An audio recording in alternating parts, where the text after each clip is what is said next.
राजेश कुमार बिहार के एक छोटे से गांव में पैदा हुआ था। उसके पिता दिन भर पसीना बहाकर साइकिल रिक्शा चलाते थे और मां घरों में झाड़ू पोंछा करती थी। घर में बिजली नहीं थी, इसलिए पढ़ने के लिए राजेश को दिया जलाना पड़ता था। उसकी हालत बहुत साधारण थी, लेकिन उसके दिल में एक बड़ा सपना था। एक दिन स्कूल में शिक्षक ने पूछा, बड़ा होकर क्या बनोगे? जब सभी बच्चे डॉक्टर या इंजीनियर बनने की बात कर रहे थे, तब राजेश ने कहा, मैं कलेक्टर बनूंगा। क्लास में हंसी गूंज उठी और शिक्षक ने कहा, पहले अपने हालात देखो बेटा। लेकिन राजेश ने दिल में ठाना कि वह कभी हार नहीं मानेगा। राजेश स्कूल से लौटकर अपने पिता के साथ रिक्शा स्टैंड पर जाता और कभी कभी खुद भी रिक्शा चलाता, ताकि घर के खर्च में मदद कर सके। लेकिन हर रात वह दिए की रोशनी में किताबें पढ़ता रहता। बारिश हो या गर्मी, उसने कभी पढ़ाई छोड़नी नहीं चाहिए। संसाधन कम थे, पर इच्छा शक्ति बहुत ज्यादा थी। 12वीं बोर्ड में उसने कड़ी मेहनत से पास किया, लेकिन मनचाहा कॉलेज नहीं मिला। लोग कहते थे, अब छोड़ दे पढ़ाई, काम कर। राजेश ने काम भी किया, ट्यूशन पढ़ाया, सब्जी बेची और फिर दिल्ली जाकर यूपीएससी की तैयारी शुरू की।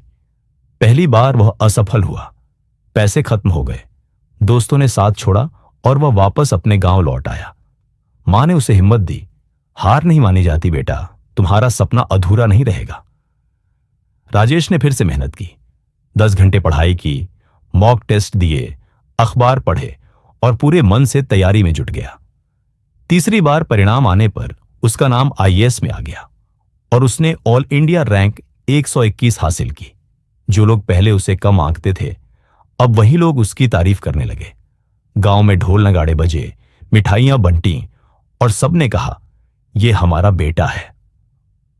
राजेश की पहली पोस्टिंग उसी जिले में हुई जहां उसने भूखे पेट पढ़ाई की थी। अब वह बच्चों के लिए लाइब्रेरी बनवाता, स्कूलों में स्मार्ट क्लास लगवाता और गरीब बच्चों को कहता, तुम्हारा जन्म हालातों में हुआ है, मजबूरी में नहीं। तुम्हारा सपना तुमसे कोई नहीं छीन सकता। उसकी कहानी अखबारों और टीवी चैनलों पर वायरल हो गई। राजेश अब सिर्फ एक अफसर नहीं था, वह लोगों के लिए एक प्रेरणा बन चुका था। उसने साबित कर दिया कि चाहे हालात कैसे भी हों, अगर हिम्मत और जुनून हो तो हर सपना पूरा हो सकता है। इस कहानी से हमें यही सीख मिलती है कि गरीबी कभी किसी का भविष्य तय नहीं करती। सपने वो नहीं जो सोते वक्त देखें, बल्कि वो हैं जो नींद तोड़ दें। जो दिल से ठान लेते हैं, वो किस्मत भी बदल देते हैं। अगर आप भी अपने सपनों को सच करना चाहते हैं, तो राजेश की तरह कभी हार मत मानिए। मेहनत और लगन से